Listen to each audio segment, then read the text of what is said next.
ಸ್ವಾಸ್ಥ್ಯ ಶಿಬಿರದಲ್ಲಿರ್ತಕ್ಕಂತಹ ವಿಚಾರದ ಬಗ್ಗೆ ನಿಮಗೆಲ್ರಿಗೂ ಕೂಡ ಪ್ರತಿಯೊಬ್ಬರಿಗೂ ಕೂಡ ನಾವು ವಾಟ್ಸಾಪ್ನಲ್ಲಿ ಎಲ್ಲ ವಿವರಗಳನ್ನು ತಮಗೆಲ್ಲರಿಗೂ ಕೂಡ ಕಳಿಸಿದ್ದೇವೆ.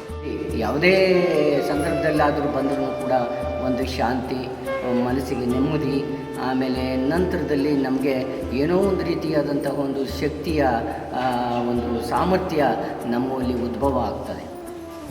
ಬಂದಿರಲ್ಲ, ನಿಮಗೆ ಅಭಿನಂದನೆಗಳು. ನೀವು ಮನಸ್ಸು ಮಾಡಿದಿರಲ್ಲ, ನಿಮಗೆ ಅಭಿನಂದನೆ. ಯಾಕೆ ಅಂತ ಹೇಳಿದ್ರೆ, ನಾವು ಬರೀ ದಿನನಿತ್ಯ ಆಸೆಗೆ ಕೊನೆ ಇಲ್ಲ.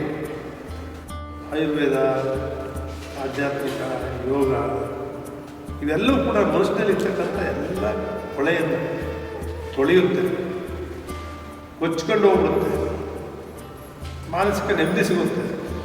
ಬಟ್ ಅದಕ್ಕೆ ಮನಸ್ಸು ಮಾಡಬೇಕು.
ಎಲ್ಲದಕ್ಕೂ ವಿಶೇಷವಾಗಿ ವಸ್ತುಗಳ ಮೇಲೆ ಭಾಳ ಕಾಳಜಿಯನ್ನು ಕೊಡ್ತೀವಿ. ಆದರೆ ದಾಸರು ಹೇಳ್ತಾರೆ, ಮಾನವ ಜನ್ಮ ಬಲು ದೊಡ್ಡದು, ಆಳು ಮಾಡಿಕೊಳ್ಳದಿರಿ ಹುಚ್ಚಪ್ಪಗಳಿರ ಅಂತ ಹೇಳ್ತಾರೆ.